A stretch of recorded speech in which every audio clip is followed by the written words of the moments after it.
yıl ko'rinmagan oy. 3-qism.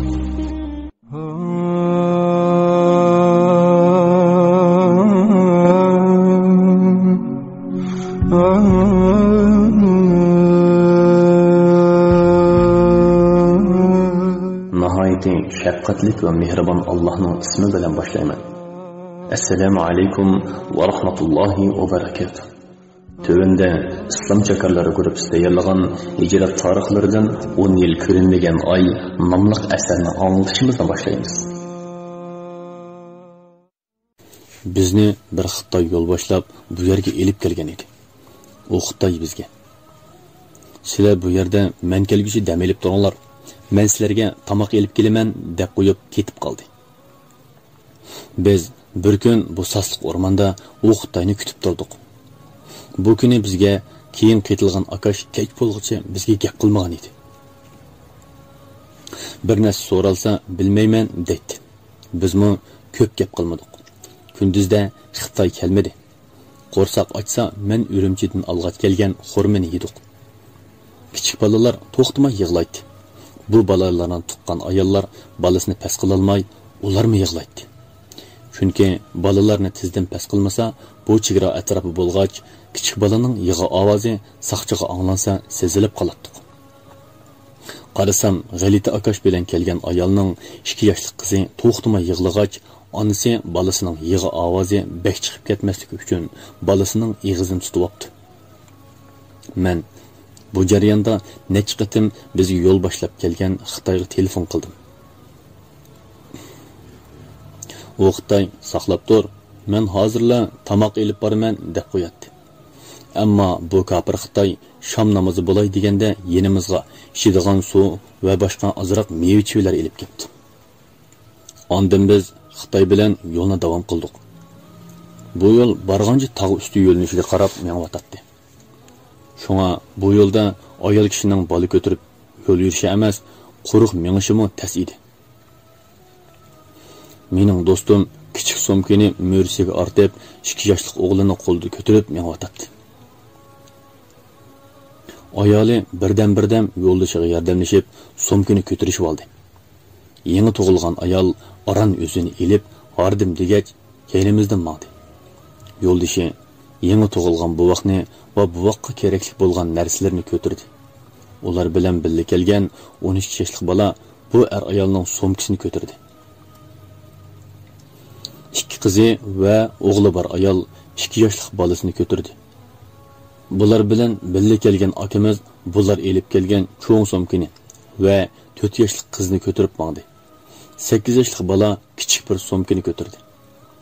Mendan o'zimning kichik somkamdan boshqa hammamiz tang ishlatiladigan qozon qumuch va oldin tayyorlab olgan to'g'raqliq sabzi, may narsalar qochlangan cho'ng somka bor edi. Bu oqshomdagi tog' yo'li men uchun normal edi. Chunki men ilgirki asarda yozganimdek bundaq tog'larda ko'p ma'g'am. Shunga bu safar menga hech qanday og'ir kelmadi. Ammo do'stim va boshqalar aran ketyotdi.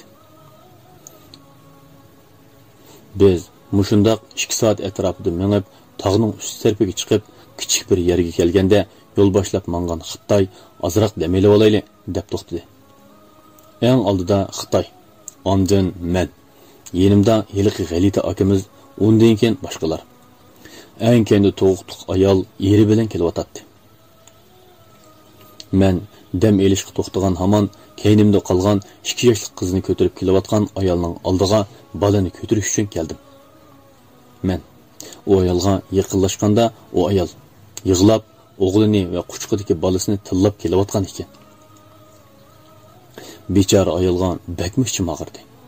Men darhol balani elib maqdim. Bu vaqtda ayolning yenidagi 8 yoshli o'g'limi aran qopti ekan herib.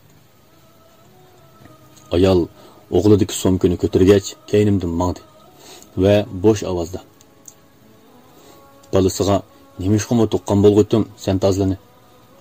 Shundoqmi tortdim jafolaringni. Dadang degan xo'jam o'zi yolg'iz ketib oldi. Mana boshqalarmi Ariel mangdikan-ku. Bar xapliqni menga ortib qo'yib" degach, to'xtamay koyib maqdi. Biz dam olish o'rniga kelsak, Xitoy mangayli deydi. Men to'xta, saqlab tur, 10 minut dam olib olayli dedim. Xitoy bo'lmaydi, tizmamısak tağdan bugun kecha o'tib bo'lolmaymiz deb o'rnidan turdi. Ammo bu ayol va yangi tug'utliq ayol bu yerga kelibla o'zini qo'yib o'tgan edi. Chunki bular haqiqatan harg'an edi. Shuning bilan men Xitoyga: "Qara, mavlar ayol kishi, bular bak yerib ketdi. Hech bo'lmasa 5 minut saqlab ondan mangayli" dedim. Xitoy qaqshab tamakidan birini chekdi. Ondan mangdigan bo'lib, men 2 yoshlik bolani va qozon qumushini ko'tardim. Mendagi kichik somkini do'stim elib oldi. 8 yoshli boladagi kichik somkini G'alita akamiz oldi. Hozir bu akamizda yolg'iz ko'tarsimi eg'ir keldigan cho'ng bir somka, 4 yoshlik bir bola va kichikroq bir somka bor edi. Mana mushundaq narsalarimiz bilan biz toki yerim kechikcha to'xtamay yo'l mangdik. Keyin mingib egiz bir toshliq tog'ning ustiga chiqibdimiz. Bu yerdan chegara mashina o'tish punktini aniq ko'rgili bo'ladi ekan. Tog'ning eng egiz yerida xuddi Xitoy qabrlariga qo'yilgandek cho'ng tosh bor ekan. Biz bu yerda 10 minut dam oldik. Men heliqi toshga qarab baqdim. U toshning bir tarafida Jungo, yana bir tarafida Vyetnam deb yozilgan ekan. Men hamrohlarimga: "Hey, biz hozir dal chegaraga keldik. Bu taraf Vyetnam, bu taraf Jungo ekan" dedim. Heliqi G'alita akash darhol yenimga keldi. U toshga qarab, toshni silab turib, mendan "Bu Jungo degan xatmi?" deb so'radi. Men: "Ha, qarang, mau Jungo, mau Vyetnam" deb toshdagi xatlarni qayta ko'rsatdim. Ondan bu akimizning kanellari bo'g'ilgan holda, "Men oxiri Xitoydan chiqadigan bo'ldim. Endi bir qattiq varqira olaymi?" deydi. Men: "Sarangmisizlar? Saqchi, bu yoqqa kel. Biz mau tog'da bor, demoqchimisizlar?" dedim. Ondan o odam asta yenimdan ketib, o'rnidan o'tirdi. Bu tog' cho'qqisida biz azroq dam elib bo'lgandan keyin yana mangdik. Emdiki yo'limiz tog'dan tushish yo'linishi edi. Ko'nalar bir gap bor: "Tog'dan tushishni bilsang, chiqaver" deydigan.